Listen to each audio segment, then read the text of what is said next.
held and hosted by the University of West LA. Tonight's Fireside Chat is the road to the bench and beyond, raising the glass ceiling on judicial appointments in 2022. We're very honored to have three fabulous jurists with us. Judge Marguerite Downing, Judge Erithe Smith, and Judge Patricia Titus. Good evening, ladies. Welcome. Let me just say a little bit about each of you before I turn the moderation of this panel over to Judge Downing. Judge Downing is a judge for the Los Angeles Superior Court and was appointed to the bench in 2007. She is a graduate, a proud graduate of the University of West Los Angeles. Judge Downing has presided over the Edelman Children's Court, and she is also a recipient of the Lauren D. Miller Lawyer of the Year Award. Thank you, Judge Downing, for being with us this evening. Next, my pleasure. Judge Erithe Smith is currently appointed to the U.S. Bankruptcy Court for the Central District of California. She's a graduate from the University of California Boat Hall School of Law, an affiliate with my alma mater, UCLA.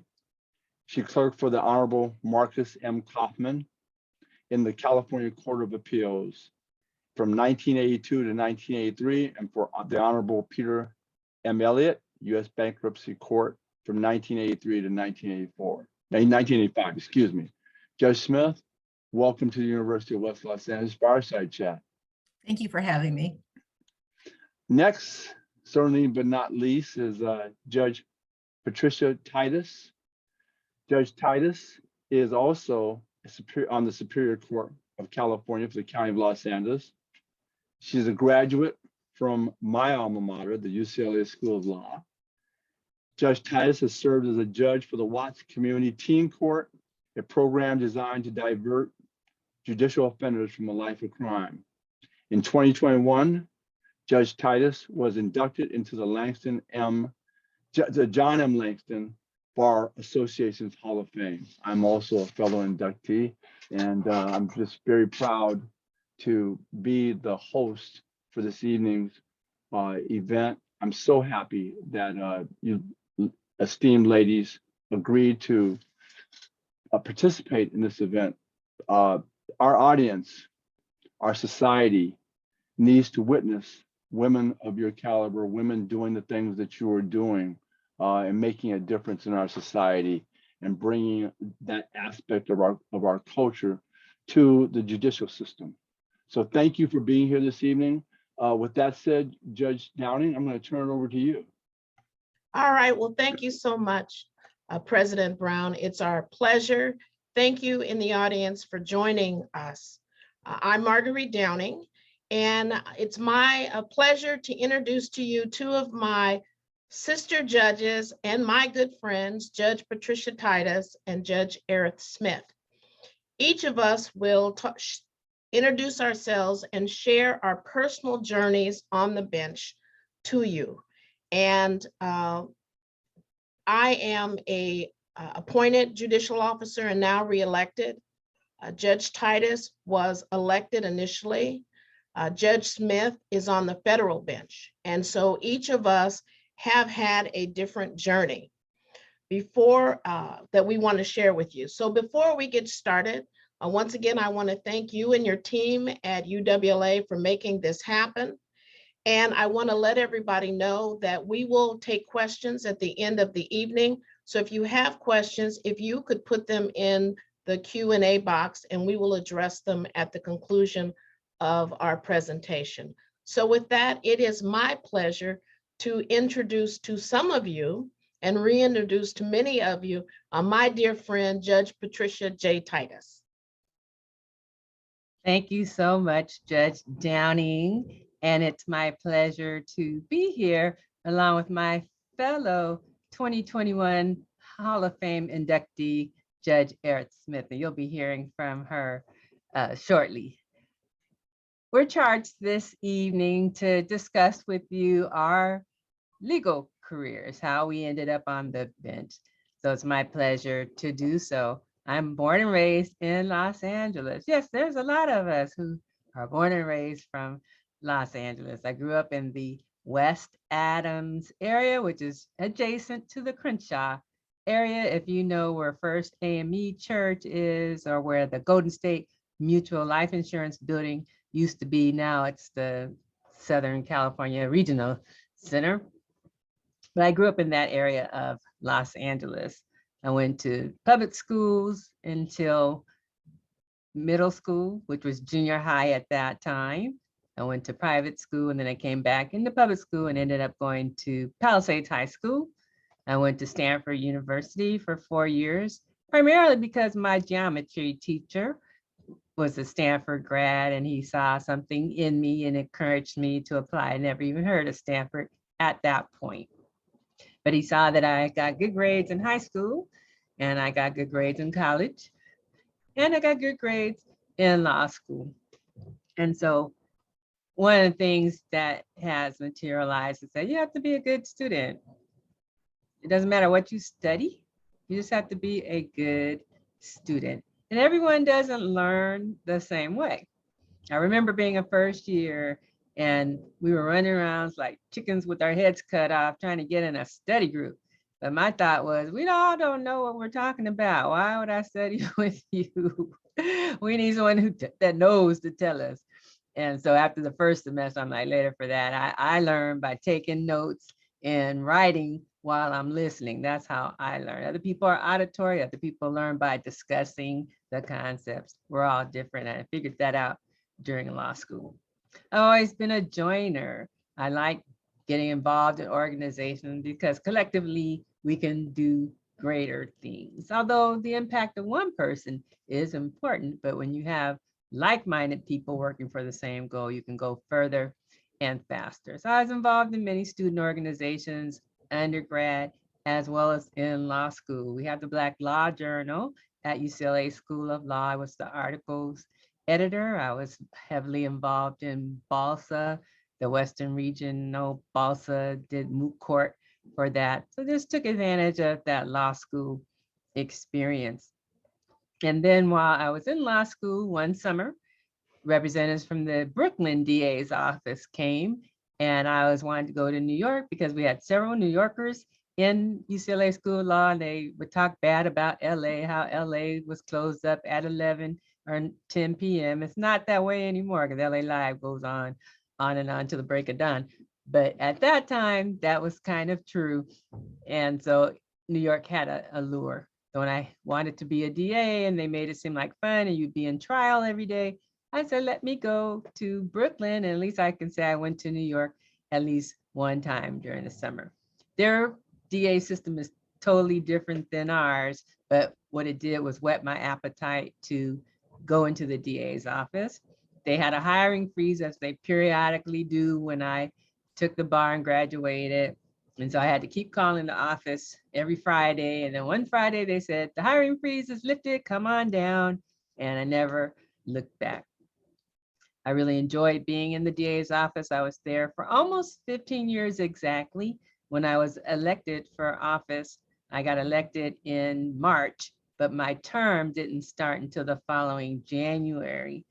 So I stayed in the DA's office filing cases in Beverly Hills until my time was done. And that was a fun time because that's when Winona Ryder was arrested for stealing from Sachs and Neiman Marcus. And she ended up having a 6-month trial, but I knew she was going to get convicted because those loss prevention officers, they were filing cases every day while I was there for 9 months, and they caught everybody. They caught everybody. So anyway, that was an aside. On the bench, when I ran for election, as I said, it was just 2 people running, so I didn't have to go into a runoff. And it was the last possible election for a muni court. I ran in the Inglewood Municipal Court District, and that's where I'm sitting now. And that was the last election for muni courts. Our courts in our entire state consolidated from muni court and superior courts into one trial court. And the whole state had done that. LA was the last holdout because I guess the Superior Court judges thought they were superior and didn't want to mingle with the municipal court judges, but it's all the same work. Just like when you go into law school, they're different law schools, but it's the same bar. Everyone has to pass the same bar exam. And so they got over it. And now we just have one trial court for the state of California in every county, and there are 58 counties. They sent me downtown because we consolidated, so they didn't have to put me in Inglewood, and they didn't. I didn't get to Inglewood till I had been a judge for 9 years, but I'm so grateful to be here, and I've been here for 13 years where I was elected.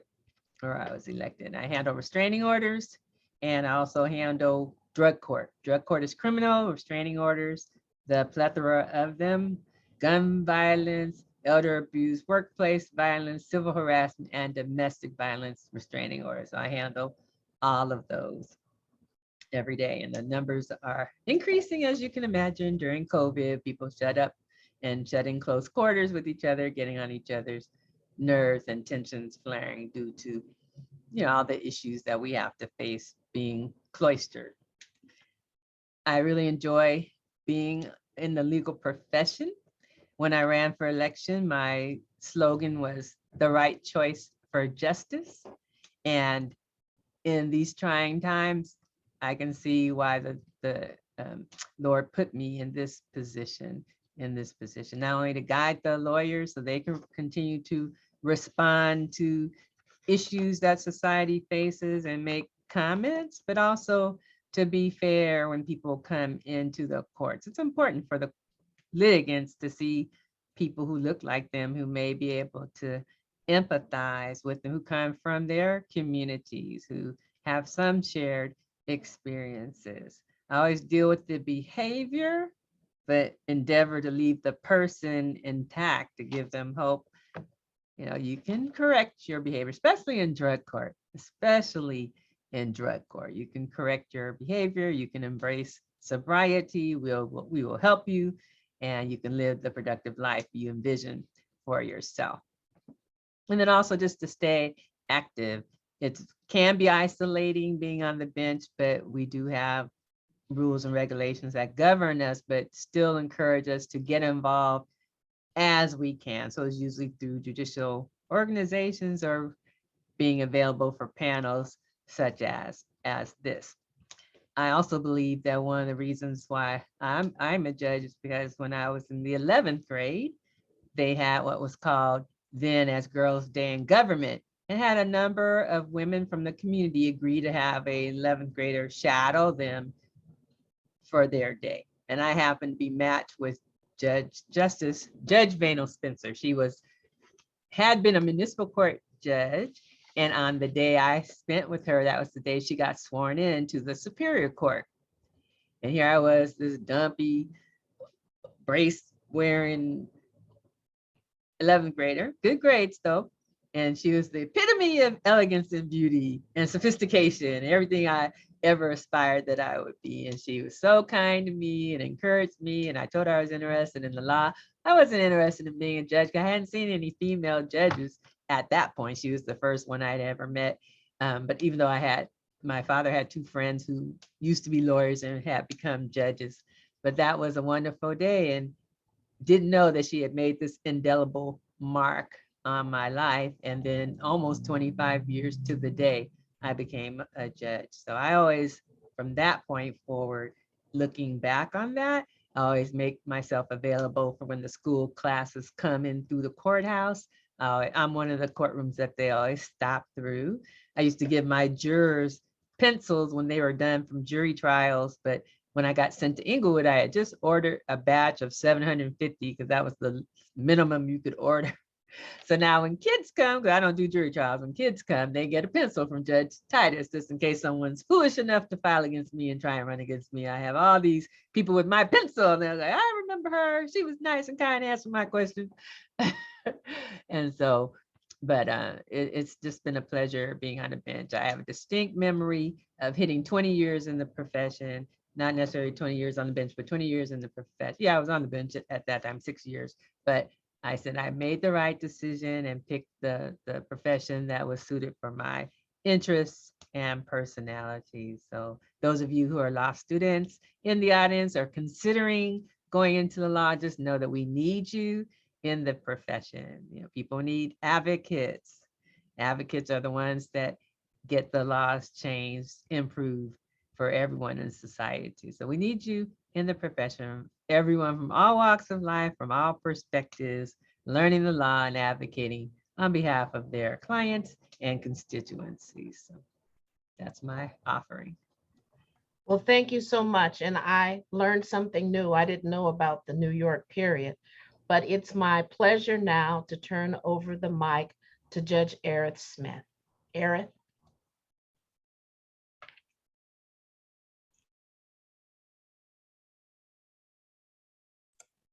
I am that person, right? The one you have to say, you're muted. And I so try not to be that person, but anyway. Good evening, everyone. I am so excited to be here. And let me just say that I have known Judge Downing and Judge Titus for decades. We did meet, as Judge Downing indicated, through Black Women Lawyers of Los Angeles. At the time, I was practicing in Orange County. I happened to have been the only African-American woman practicing bankruptcy law in Orange County. So for several years, I would make the trek, I think it was on Thursday evenings, into Los Angeles for the Black Women Lawyers monthly meetings. And everyone thought, you know, that was so impressive that I would drive 40 miles for a meeting, when in reality, it was just a wonderful group of women from whom I could get the emotional support and moral support that I needed. So I remain very grateful for Black Women Lawyers and everything they've done, not only for me, but for other women over the past several decades. Okay, so my story. Like Judge Titus, I'm a native of Los Angeles. My family hails from New Orleans and Texas, but I was born and raised in what would, I guess, now be South. It used to be South Central. Now I guess it's South LA. I went to grammar school at St. Malachy's, a little Catholic school in the Watts area. And then high school at St. Michael's High School for Girls, which doesn't exactly exist anymore. After completing 12 years and was applying to colleges, I decided, well, I've gone to Catholic schools long enough. I'm not going to do that again. And so I applied to and graduated from Loyola Marymount University, a Catholic university. After that, I absolutely decided to go public for law school, and I attended what's now Berkeley Law, but back then was Bolt Hall School of Law. And you know, at this point, I want to talk a little bit about my law school experience. Like Judge Titus, you know, I had been a really, really good student throughout my school career. And, you know, straight A student at Loyola. And then I started law school. My first semester in law school was really tough for me. I didn't have any lawyers in the family. And just kind of the way of thinking was a little foreign for me. I remember I took my first torts exam. And at Berkeley, your first semester grades were what they call pencil grades, so they didn't really count. And there was something about torts that it did not immediately click with me. So I took the exam, I got a passing grade, but for some reason the professor thought it necessary to write in my exam, perhaps you should reconsider whether the practice of law is really for you. I'm a first-year student. I found law school to be, at that point, really intimidating. And to have a professor write that in my exam, my very first exam, you can imagine that was potentially very demoralizing. Because I had always succeeded. I was a successful student always. And no teacher instructor, professor had ever said anything like that to me. And for a moment, I doubted myself. And I thought, you know, wow, maybe the law isn't for me. That was for about, I don't know, 2 or 3 minutes. And then I thought to myself, oh no, I am going to prove him wrong. And after that, every milestone, graduating from law school, passing the bar exam, clerking for not one, but 2 judges, working for a mid-sized law firm in Newport Beach, becoming a partner in my law firm, specializing in bankruptcy and insolvency law, applying for and being appointed a bankruptcy judge. At every single milestone, I would think to myself mentally, so how do you like me now, Professor? You know, my point is that, you know, there are going to be in your life, there are going to be haters, because I guess we call them now. And you have to believe in yourself enough to ignore that noise, the noise of the haters. And I am happy to say that, you know, I think it's now almost 40 years later. I can't believe I'm saying that. I almost embrace the fact that he said that to me, because it motivated me. It motivated me to succeed. And so I say to law students out there, if you've ever had a moment, or even attorneys, where you struggled, you know, just keep going, just keep walking forward, and don't let that any sort of negativity get in your way. It's been many years that it's taken for me to tell that story, because I didn't tell it for a long time, but I realized that maybe it might be helpful to those out there that, you know, may be facing something very similar. I'm going to go back a little bit. When I was in law school, I applied for a clerkship with Justice Marcus Kaufman, who at that time was Associate Justice of the California Court of Appeal in San Bernardino.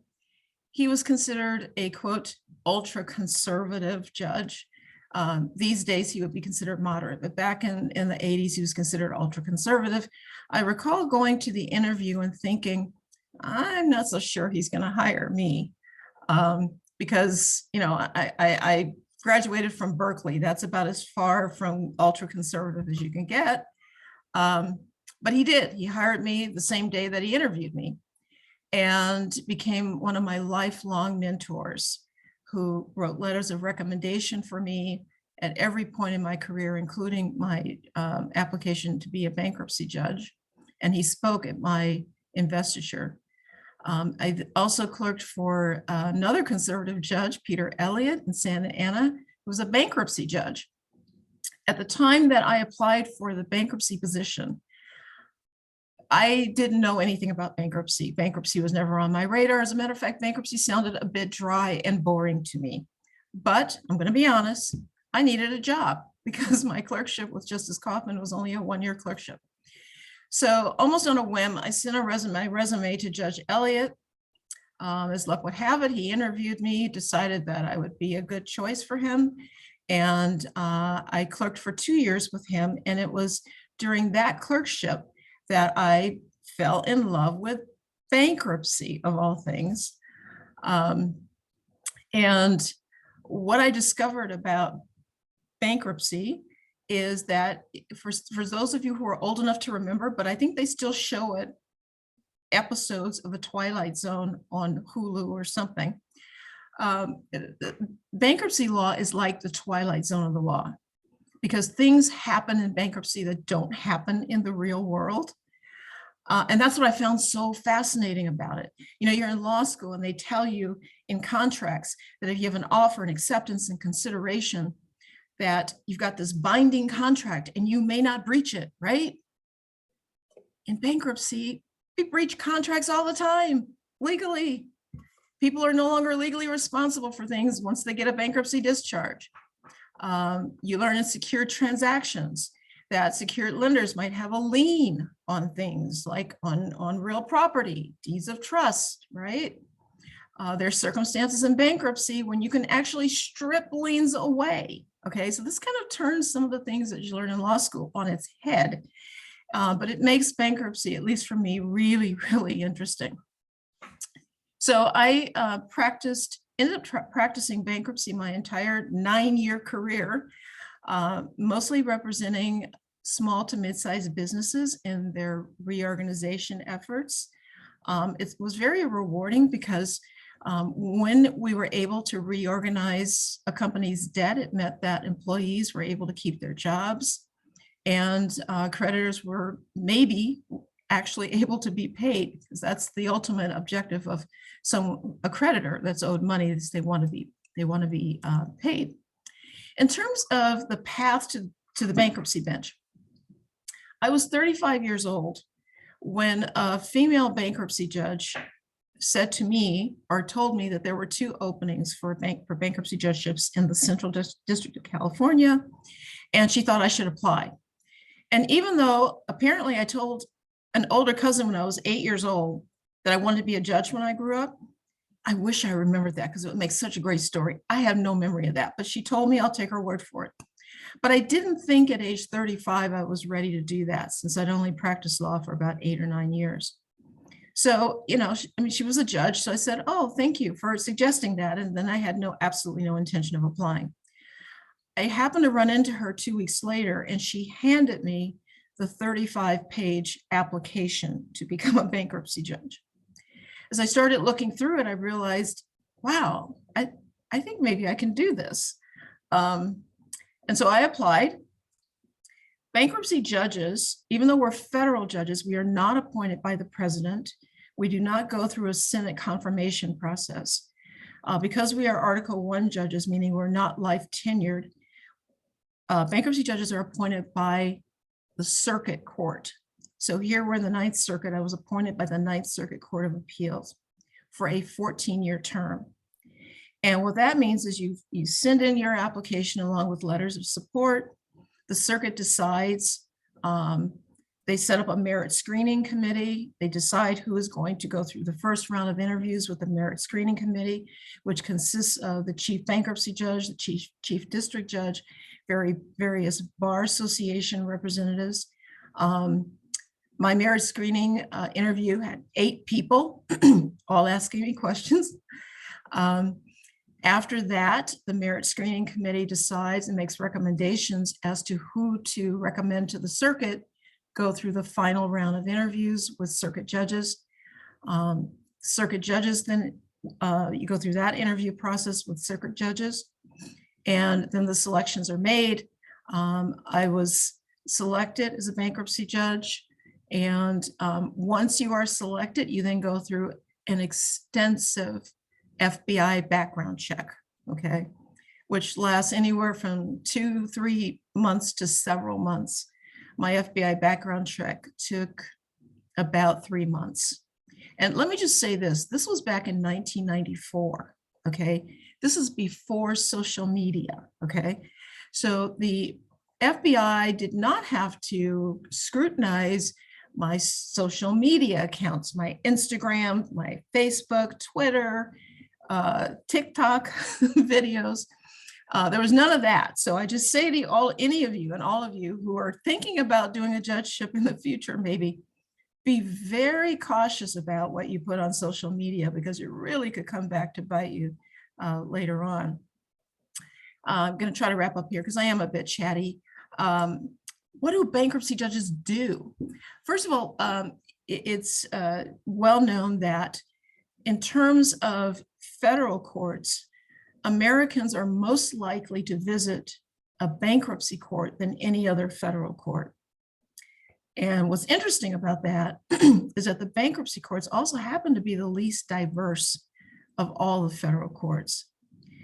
For example, I'm only the 4th African-American to be appointed, I was the 2nd African-American to be appointed to the bankruptcy bench. There have now been a total of 4. I remain the one and only African-American woman to be appointed to the bankruptcy bench in the entire Ninth Circuit. And just this year, the circuit appointed its very first Latina bankruptcy judge, which we're absolutely thrilled about. But getting on again to what I do, basically, to just distill it on down, I deal with money issues. Every person, corporation, partnership that files a bankruptcy, there's a bankruptcy, there's a financial or money issue in there somewhere. And I adjudicate disputes between debtors who file bankruptcy and creditors who file bankruptcy, and make determinations as to whether or not a company, for example, can reorganize or not, whether creditors are going to be able to be paid. I make determinations in terms of valuations of property and things of that nature. There's always a money issue. Over the 27 years that I've been on the bench, I have had some notable cases, including the Pleasure Chest adult retail store in West LA that still exists today. And that's all I'm going to say about that. Singer and I guess now reality star Toni Braxton filed a bankruptcy, a Chapter 7 bankruptcy some years ago. I was assigned to that case. I've had an FBI drug informant case that was very interesting because all of the bankruptcy hearings had to be sealed and closed in order to protect the identity of the debtor, as well as his life, actually. And most recently, I had a case involving a former cast member of one of the Real Housewives reality series. So I see any number of cases from Mr. and Mrs. Joe Blow, who's trying to save their home from foreclosure, to literally multi-billion-dollar companies that are trying to reorganize. So I'll leave it there, except to say in my spare time, I am a licensed Zumba instructor since 2011. And so when I'm not judging, I am usually somewhere teaching a Zumba class. Thank you. Thank you, Erithe. You will see one of the threads running through our conversation is the three of us met as members of Black women lawyers over 30 years ago, and we've remained friends. And one of the things I would say to anybody thinking about being appointed on the bench is you need to reach out and join the specialty bars, because that's where you make your connections, that's where you make friends. There's the person that if they hear of a job, they'll reach out and let you know. So it's an opportunity to make connections, but it's also, as Judge Smith said, it's an opportunity to spend some time with folks who deal with the same kind of issues you do in a safe environment. You have friends who understand the pressures of going to work or having to count your hours and be able to bill. So it's an opportunity. It's kind of better than therapy because you have your friends to talk about what's going on. So I'm Marguerite Downing, and I'm local grown, but not born. I was born in Kansas City, but I was raised here. And my story is a little different because I went to school in Los Angeles, as my colleagues did. I then went back east to law school. I went to Georgetown. But when I came home because my husband at that time, rather my fiance, was transferred to the LA office. And LA was my home, so I came back, but continued to work. Unlike my colleagues, I worked full-time during law school, which is how I ended up at the University of West LA. And at some point in my legal career, I worked a weekend job because I bought a condo and needed the extra money. So I worked the whole time I was at UWLA. And I really believe that had I not been able to go to UWLA, I would not be the judge that I am. So one of the reasons I selected UWLA was because I could start in January. It was October.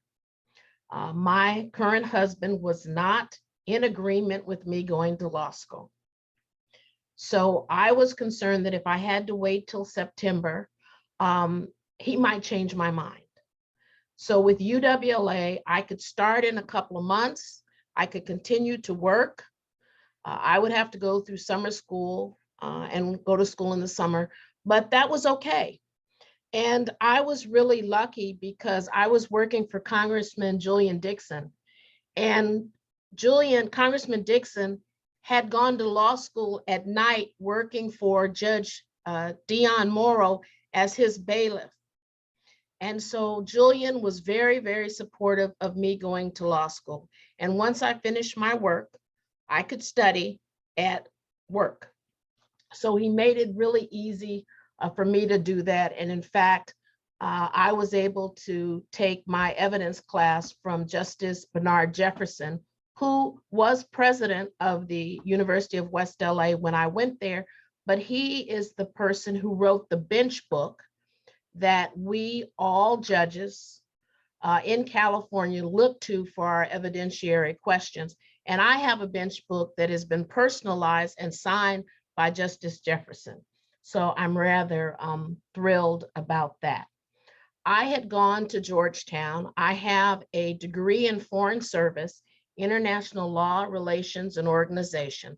I expected to be an international lawyer, but as you know, things don't always happen.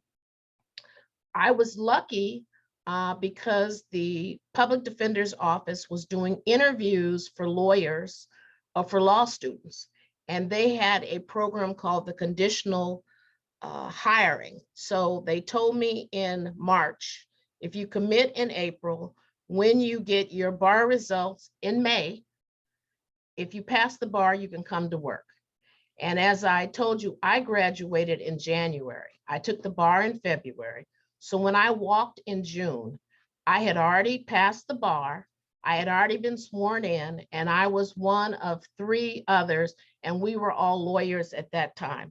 I started with the PD's office 2 weeks later because I went on vacation.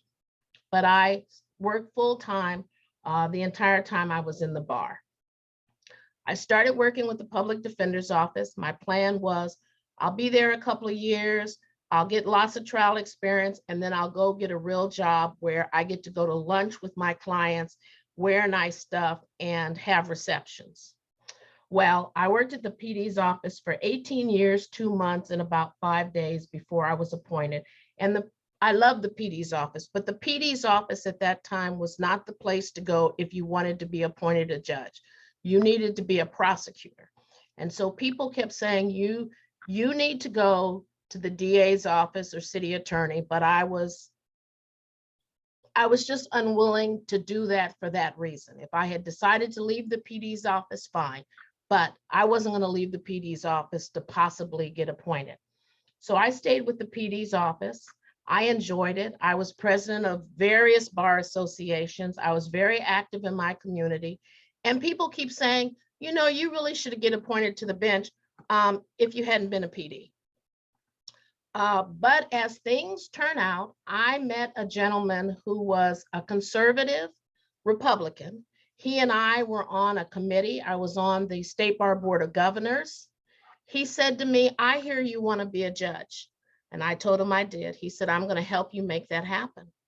And so he was very supportive. He talked to the governor on my behalf. I was ultimately appointed. But as you see, PDs, it takes us a little longer to get on the bench. But since Judge Schwarzenegger, you'll note that non-traditional folks are being appointed to the bench, such as professors, such as community organizers / community lawyers, and all those areas that weren't historically appointed.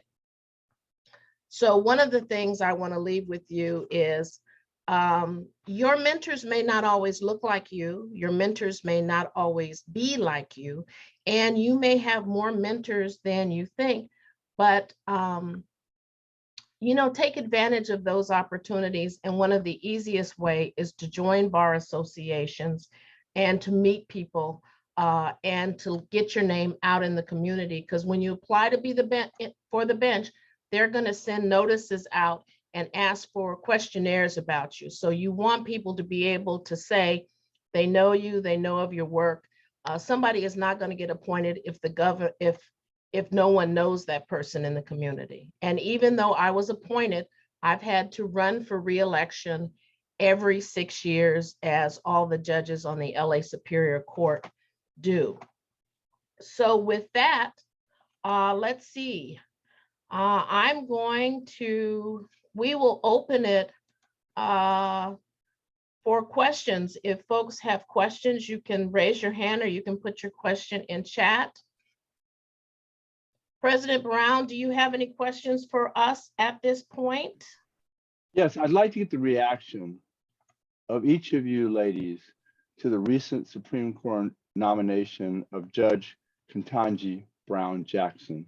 Just wondering if you have any feelings or remarks about that. I guess since my mic is still on, I'll start. I'm really very, very proud. It is so wonderful and heartwarming to see that a Black woman jurist has been accepted at that level.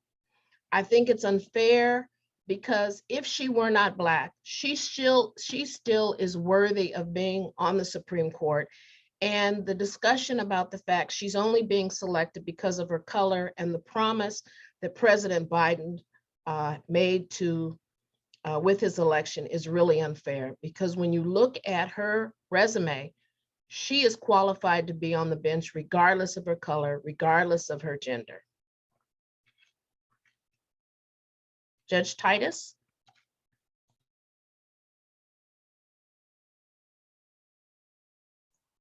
I echo those sentiments. To me, it's very important that our bench reflects our community. And when the Black and brown people in our society are disproportionately brought before the judicial system, for whatever reason, and there are many, that it's important that there are different types of people viewing the evidence. Excellence doesn't have a color. And excellence doesn't have one definition. But based on the measuring stick, she meets and exceeds that measuring stick. But excellence doesn't have any color. And so when we look at the confirmation process, the standards that are used, she meets and exceeds all of them. She was just affirmed to the federal bench in 2021. So how all of a sudden now she's not qualified?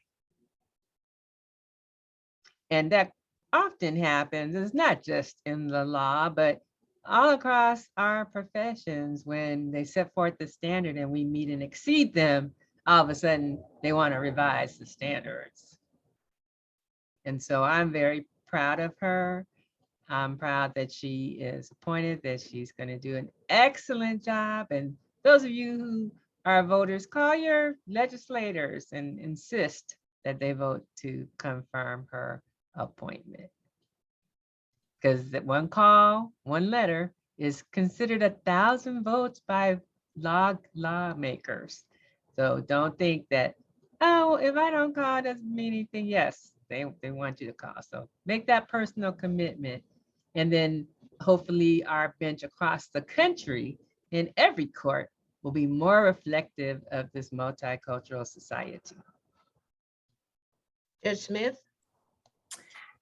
I could not have put it any better than the two of you have. You know, it's unfortunate that very often when one speaks about diversity, equity, inclusion, that for some there's an asterisk that means lowering standards, which is absolutely a myth and is not the case. And when it comes to this nominee, let me just say, she is, and I don't mean it, I intend the pun, supremely qualified. Okay, we're going to set aside, you don't have to go to Harvard undergrad and Harvard Law School to be on the Supreme Court. She did. But she was law clerk at all three levels of the federal judiciary, district court, Circuit Court of Appeal, and the U.S. Supreme Court for Justice Breyer. She was a district judge for 8 years. On the circuit court, she was a federal public defender. I mean, her qualifications factually cannot be disputed. And if any of you happen to have seen, I guess you would call it a press conference where President Biden and Vice President Harris introduced her, if you listen to her comments, first of all, I was just almost moved to tears hearing her speak, because one thing that came through loud and clear is how much she loves this country and how important it is to her to take her responsibilities as a fair and impartial jurist for all seriously. And I could not have been more thrilled hearing her speak as, you know, not just a jurist, not just an African-American woman jurist, but as an American. It was very heartening to me. And, you know, I hope she gets bipartisan support the same way she did when she was confirmed for the Circuit Court of Appeal. But in any event, I'm personally confident, and I'm looking forward to her taking the bench. And I think it will be an extremely proud moment for this entire country to have that happen. Thank you. I have a question. Either of you can take it. What checks and balances or supervisory systems are in place to ensure judges are acting in a fair and professional manner? Who wants to take that one? I'll start. On the federal side, if someone believes that they were not treated fairly, or that a judge was not being impartial, there are a couple of avenues. Number one, if it involves something going on in a case, there can always be a motion to recuse the judge on the basis of impartiality. And it's a pretty high standard. I mean, you can't simply be dissatisfied with a ruling. I mean, you've got to present some actual evidence of impartiality or bias or the appearance of impropriety. I mean, there are very specific rules for judges when it comes to being impartial. Another route, it's not as common, but that is, at least on the federal side, you can actually file a complaint of judicial misconduct with the Ninth Circuit. And once that kind of complaint is filed, the Ninth Circuit has an obligation to investigate it. And so, you know, those are just two avenues. And then there's the third one, which is really the one that's most common, and that is an appeal. That is, if you believe that a decision was wrongly decided and that it's not based on the facts, it's not based on the law or other evidence, sometimes that can be resolved by way of appeal. But the other ways would be a motion to recuse the judge or filing a complaint of judicial misconduct with the circuit. Judge Titus? It's similar on the state side. I don't have anything extra to add. We have those similar motions. And there is a commission on judicial performance that, as Judge Smith indicated, takes complaints or concerns when a judge is not acting professional or appropriate. We also have supervisors. Although we're elected, we do have judges who handle administrative stuff.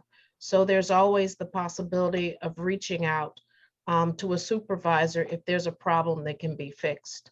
And if you're not you're not happy with that response, there is the Commission on Judicial Performance. President Brown, do you have another question for us? Yes, I do. Thank you. You ladies are such an inspiration. There's a lot of young people out there of all both genders. And I'm certain that you serve as such a great role model for them. I think Judge Smith and both Judge Titus and you, Judge Downing, touched on it, but talk a little bit about the importance of finding networks and mentors to help to promote each of their professional careers. I think Judge Smith gave such a great example of where, a seeming put down served as an incentive and inspiration for her to really rise up even greater in her career. But we all face that. We all face that.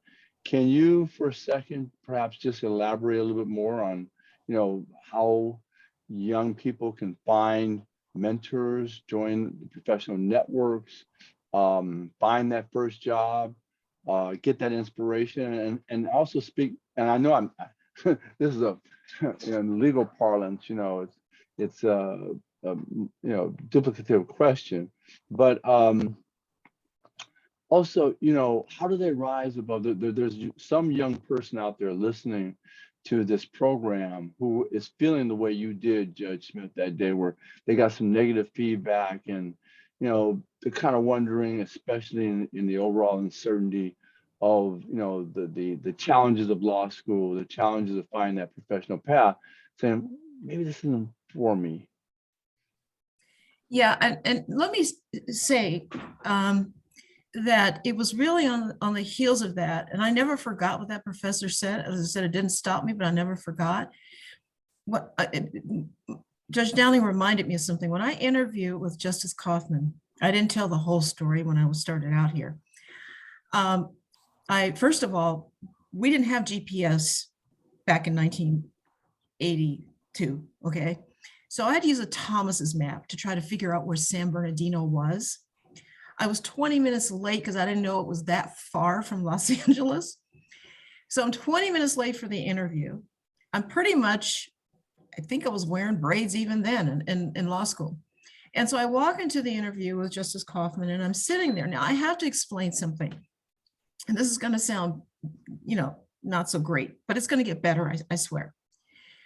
I grew up in Los Angeles, as I said, in South Los Angeles, Southwest in particular. My community was very homogeneous, mostly African Americans, okay? And it just so happens they were all Democrats. Now, nobody said Democrats are good, Republicans are bad. But, as a child, you absorb things. And so I grew up with these preconceived ideas about what Republicans must be like because I'd never met one. And my whole circle of friends and family, they were all Democrats, okay? So now I go into this interview. And as I'm sitting in the interview and I'm answering questions, I happen to look over at the judge's bookcase, and I see an 8x10 glossy of Ronald Reagan, signed to Mark from Ronnie. And I remember thinking to myself, oh my God, he's a Republican, okay? And I instantly thought, there's no way he's going to hire somebody like me. This interview is over. I didn't let him know what I was thinking. I just kept going with the interview, answering the questions and everything, but I knew this was just a done deal. I'm done. And as I was driving home, I thought, well, I guess I got the experience of interviewing, but he's not going to give me the job. By the time I got back to LA, my mother greeted me at the door and said, oh, Justice Kaufman called, you need to call him back. And I'm thinking this must be the quickest rejection I have ever gotten. I call him back and he offered me the job on the spot. The very first memo I wrote for him that the other two judges had to agree to, he was known, Justice Kaufman was known for just bloodying up with red ink, law clerk's memos. He had only 2 corrections and told me that that was the fewest he had ever done. And again, I'm thinking of my torts professor at that moment, right? Justice Kaufman wrote a letter of recommendation for me. That was the reason I found out from Judge Elliott. I got the clerkship with Judge Elliott, even though I didn't have bankruptcy experience. He wrote the letter of recommendation for my judgeship. He was my life lifelong supporter, this ultra conservative Republican that I didn't think would give me a shot. And it taught me a very important lesson, that you don't judge people by labels based on nothing, that you look to their hearts and the essence of who they are. And I was the one prejudging him. It didn't work in reverse. We didn't have a word ally at the time, but I realize now going back, he's one of the original allies. And that's why I tell law students, same as Judge Downing said, take your mentors where you find them. If someone shows an interest in you, embrace that. It doesn't matter whether they look like you, if they're the same gender as you, learn from them, accept the help. And you don't have just one mentor in life. You have a series of mentors at different points in your career and at different points in your life. And sometimes you have multiple mentors. And I will say to attorneys out there, take a law student under your wing. Just an affirmation, just a kind word to a law student can make all the difference in the world. You have no idea the power of language and the power of a single word of encouragement. And so, that's what I would leave, especially law students and young lawyers out there. My mentor, by the way, in the law firm that I went to, didn't look like me, wasn't the same gender as me, wasn't the same race as me, and yet he supported me throughout my career as a lawyer, as a practicing lawyer. And so it's really important to keep your mind open and wide. And as Judge Downing says, join organizations, because you never know who you're going to meet and who is going to be able to help you, or you're going to be able to help them at some point in the future. And in the practice of law, it's all about relationships, right? That's really how it works when you're practicing, is you build those relationships. And it really, really is a stepping stone to being a successful lawyer. I would say, unlike my colleagues, I didn't clerk because I was working full-time and had a part-time job. So clerking was really out for me. But once I was able to finish school, I joined BWL, and I joined other organizations to meet lawyers practicing. And now as a judge, I always have clerks. I have one right now that it works a couple of days, but I always have 2 or 3 in the summer to give law students an opportunity to see what it is. And a funny story, one time I was at a BWL dinner and the president thanked Chapman College for joining us that night and mentioned that the table over there, there were a number of law students who were looking for clerkships. I was sitting a table away. I passed my card to someone, and I had 3 subsequent law students from Chapman come and work for me. So I try and give forward because I know I'm here because some other folks took some time with me. So I'd like to do the same thing and pay it forward, as they say.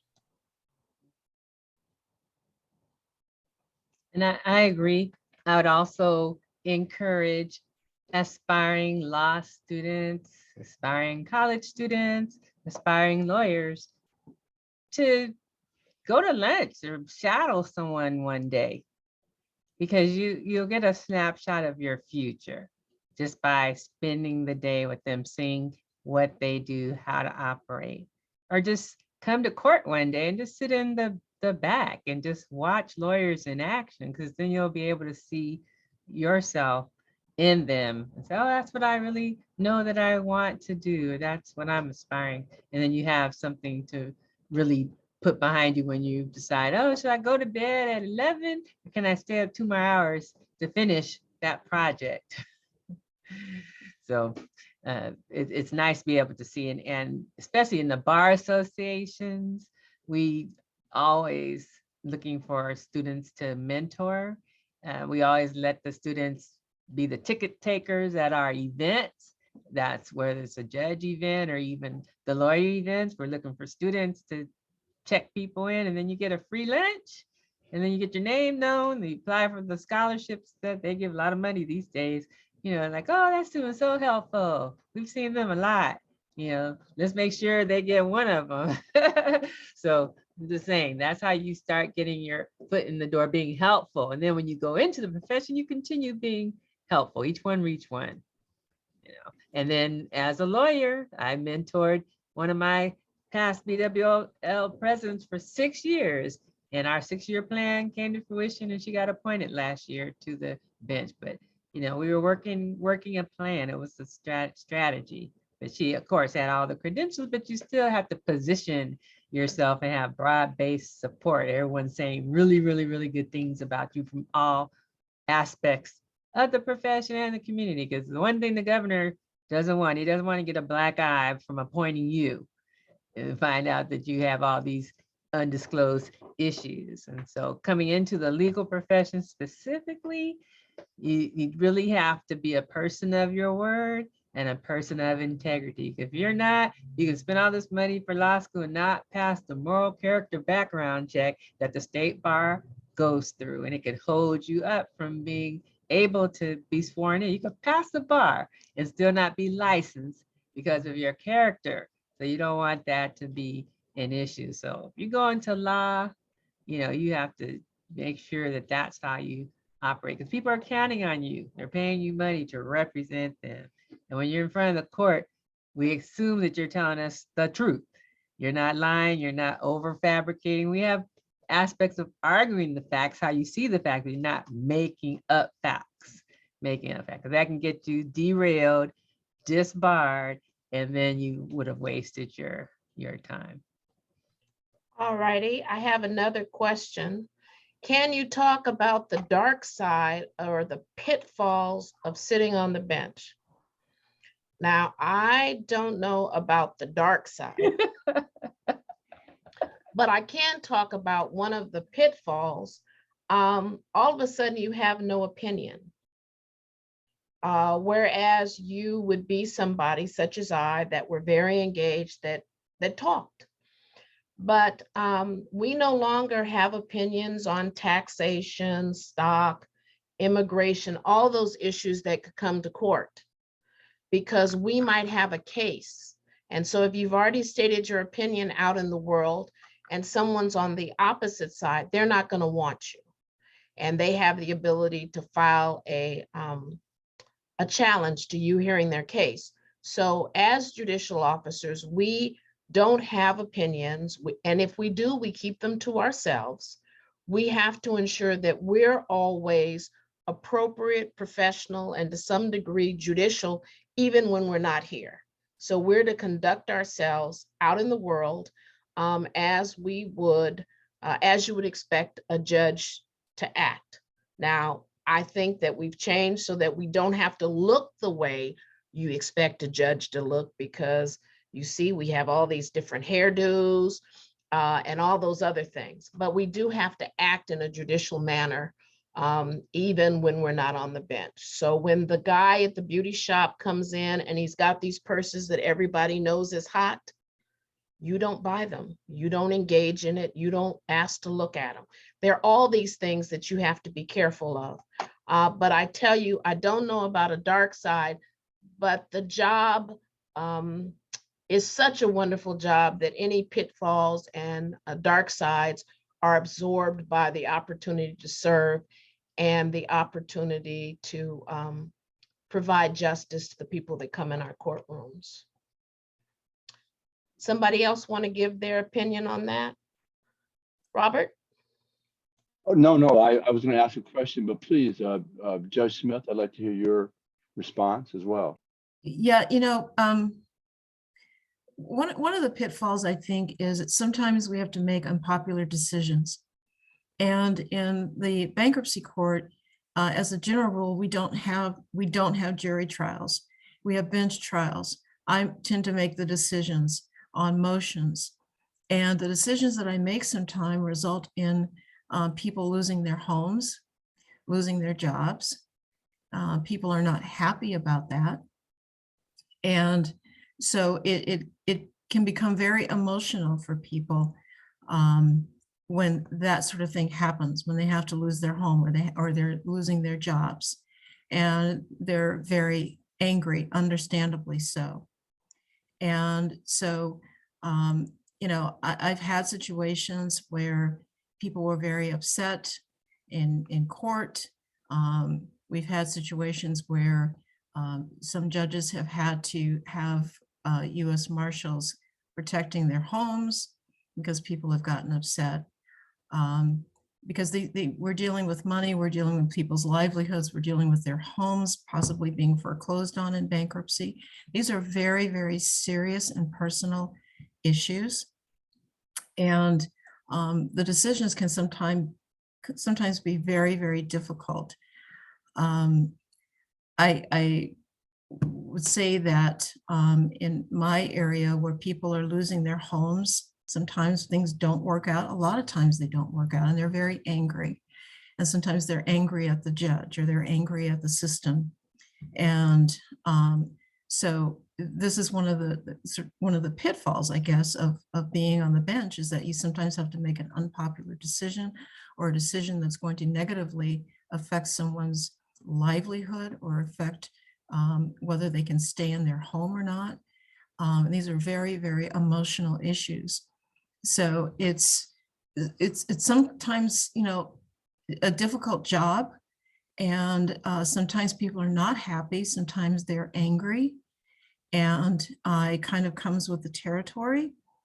And it's those times that I have to say, are very difficult for me. I mean, I have to rule under the law, and sometimes I have to make unpopular decisions. And sometimes people don't understand those decisions, because when you're losing your home, it's very emotional. And so, the best that you can do is make sure that you follow the law, and try to remain, calm, even though you're dealing with a highly emotional issues when you're talking about someone's livelihood, or you're talking about their home, or you're talking about their assets, because that's a lot of what I deal with in bankruptcy. So it can be very challenging that way. But, it comes with the territory, and, we just know it's something that has to happen, because not every person that comes in bankruptcy is going to leave happy. Even if they've been able to discharge much of their debt, it might mean that they lose their home. And that's very emotional for people.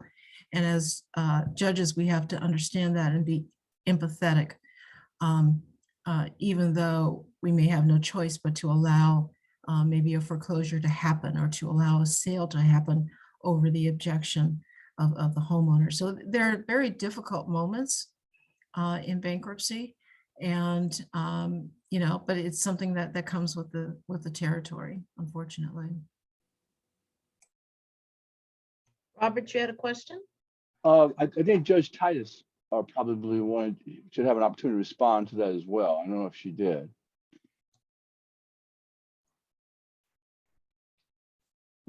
I would just echo what they both indicated, and then I would just simply add, it's not a, what do you say, a black hole or a pitfall, but there are certain things that come with taking on this role.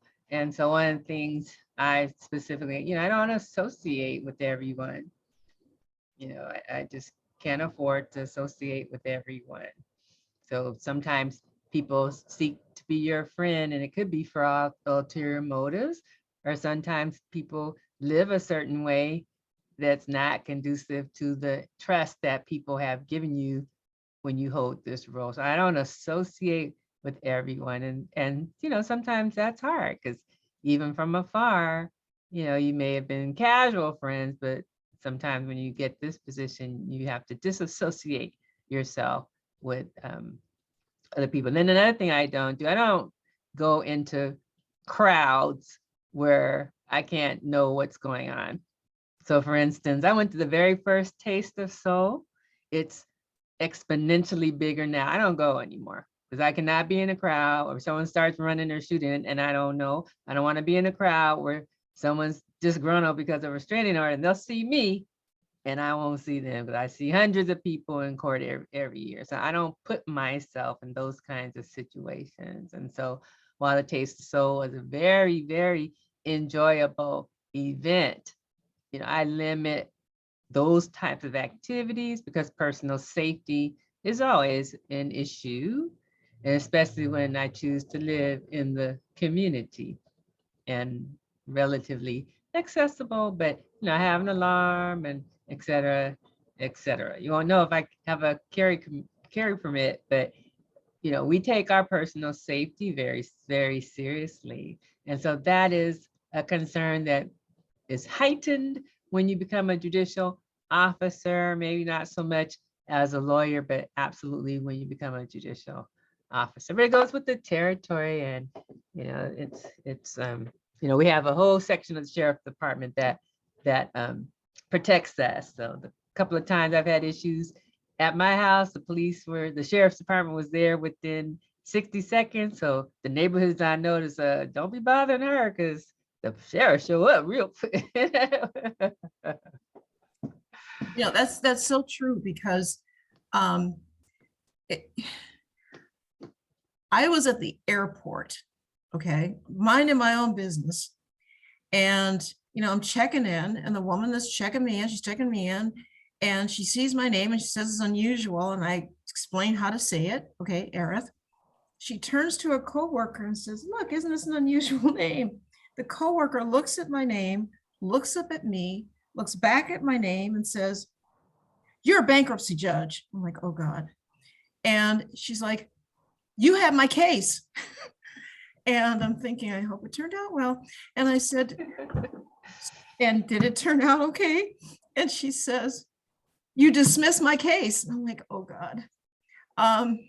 And she's like, but that's okay because everything turned out well. And I'm thinking, thank God.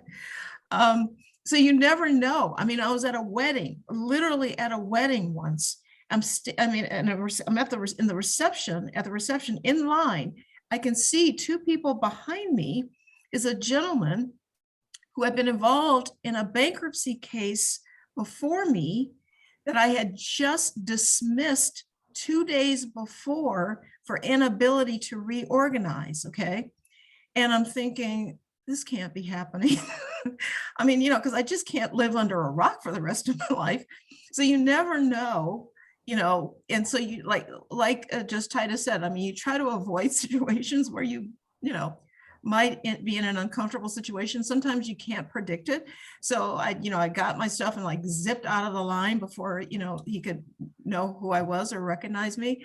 But personal safety is definitely an issue.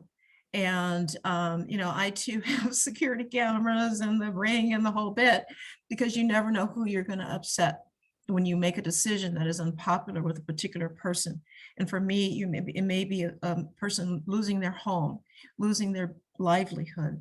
And even though it's correct under the law, it's very personal for that particular person. So yeah, I mean, we have high risk jobs and we try to do what we can to lower those risks. Because we consider it worth it in light of, the privilege that we have in being jurists. Judge Downing, Judge Smith, Judge Titus, we've got to wrap up in a few minutes, but I want to address, the proverbial elephant in the room, and that is, I'm certain that from time to time, despite your unquestionable, unqualified professionalism and your high esteem, you confront a certain apparent biases that are conveyed by the lawyers and perhaps even some of the clients and parties that come before you. Do you face that? And if so, how do you deal with that, from time to time as those biases are conveyed to you out in your courtrooms? Well, I'll start with that since I handle domestic violence restraining orders, and often there's some misogyny going on and permeating the cases, and sometimes they can't differentiate between their loved one or used to be loved one and the judge. But I always tell a funny story. I said my voice is a good 2 octaves lower now that I've been on the bench 21 years than when I started. I was singing alto when I started. Now I'm a tenor.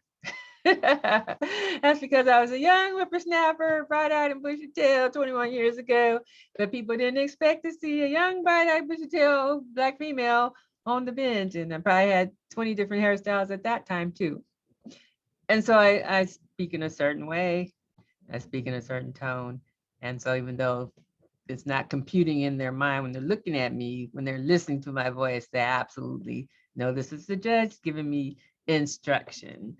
And then I've learned, you learn tricks of the trade, so to speak. If they act up, I have a brawny bailiff. I say, bailiff, and he already knows what he's supposed to do. He stands over them and says, get up, take your stuff, go outside the courtroom. And so that's how we handle it. And from time to time, I look at my clerk. It's like, when my colleagues sit here, do they do them like they do me? And they shake their heads and say yes, because of the volatile nature of domestic violence restraining orders. It just lends itself to people acting up sometimes. But we learn how to handle it. And I always endeavor to keep the person intact, but deal with the behavior, because the behavior that has gotten them in front of the court, and it's the behavior that can get them put in jail if they violate the civil order that goes forth from that point. So, but yes, we get tried all the time. So it's just part of the job. Judge Smith? Yeah, I recall, and by the way, I practice in Orange County, okay? And so there are people that come into court and they're not necessarily accustomed or expecting to see someone who looks like me. I will say that, what I do, we're dealing with people who are potentially losing their homes, losing their livelihood, losing their assets, and they can be very upset and very emotional. And I recall having one situation where a gentleman he was in bankruptcy, was very, very upset. And he just went off on a rant. And as he was ranting, I could see, like, the veins in his neck just, huge, and his fists were balled up. And my assistant who was in court, the court recorder, we all have panic buttons underneath. I actually pushed the panic button so that, because we don't have bailiffs that are ordinarily in court with us regularly, okay? So they pushed the button so one of the marshals or court security officers will come in. And I thought I'd really lost this guy because I couldn't seem to get him under control, and he was getting more and more upset. And in that situation, you have to, no matter what, remain calm with your indoor voice to keep it down. Eventually, I was able to pull him off the cliff. But that was probably the one time where I felt that, maybe I don't have control over this. I usually believe that I do. And, the court security officers did show up. But, for the most part, people tend to be, because they're in court, they tend to be pretty respectful. And so I've not had to deal with, a lot of outbursts. Probably the worst outburst I've ever experienced was from a lawyer who decided he was going to have a tantrum because he wasn't quite getting his way and kind of stomped out of the courtroom. And, that left me kind of, that was interesting. But yeah, I mean, it is something that we do have to deal with, because very often, and people are in court when they don't want to be in court, where they're going to lose something, liberties, rights, access, and it's not a happy time. And, I think we all try to be cognizant of that and not do anything that's going to ratchet up the emotions anymore. But like just Titus said, just kind of, you have to kind of just be calm to get through it. Judge Downing, thank you for that. Judge Smith. In the interest of time, I'll forgo, because I don't disagree with anything my colleague said, and I see that there's a question in the Q&A box asking what's next for each of you personally. So I will start that off. To get a judicial retirement on the state side, you have to be a judge for 20 years. I have been a judge for 15 years in August. I'm going to do 6 more years to make sure they have all their days right. And then I will sit by assignment occasionally, travel, and play with my grandchildren. I have no desire to go to the Court of Appeals, the Supreme Court, or the federal bench. I'm happy where I am. And this is the one assignment I have, and I'm going to retire from here, and it'll be all good for me. Same here. So I am scheduled to retire in October of this year. And, you know, since I took the bench at 19 and a half, you know, I'm okay, I'm just kidding, of course. But no, seriously, I have already put in for the retirement. I will complete my second term of 14 years. So I will have over 28 years on the bench. I may decide to go on what's called recall, which means that I would take a reduced caseload and, you know, just kind of finish out my cases going forward for maybe a year or so. But I'm very much looking forward to exploring the other side of my brain, the more creative side. You know, since 2011, I've been a licensed Zumba instructor. And, you know, outside of court, I do teach Zumba classes, and I'll be able to teach that, you know, more classes in retirement.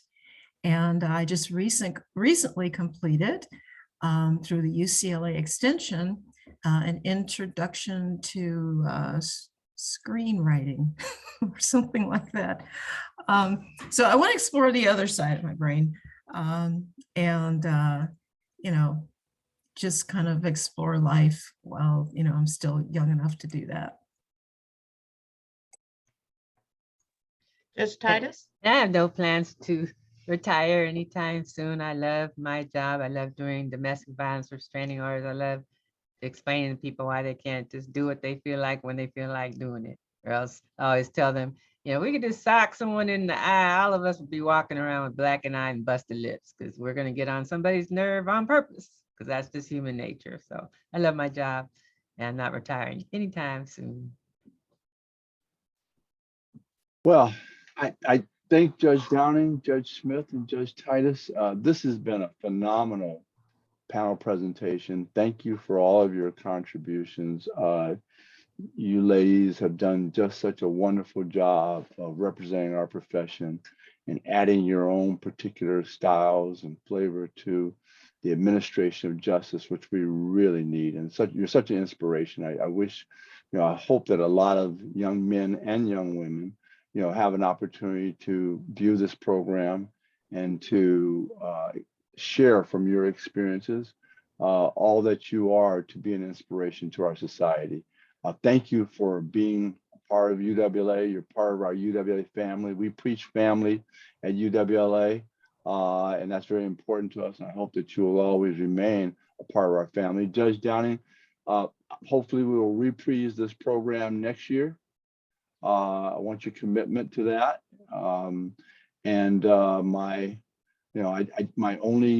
I just wish we had done this before. I really do. I wish we had had a chance to have this program and your insights, because I'm sure that a number of our attendees this evening, people around the audience, you know, that they got so much from your comments and your experiences. I want to thank you on behalf of UWLA. Thank you. It's my pleasure. And yes, I'll commit to do it next year. Perfect. All right. I think that's it. Thank you for attending the program this evening.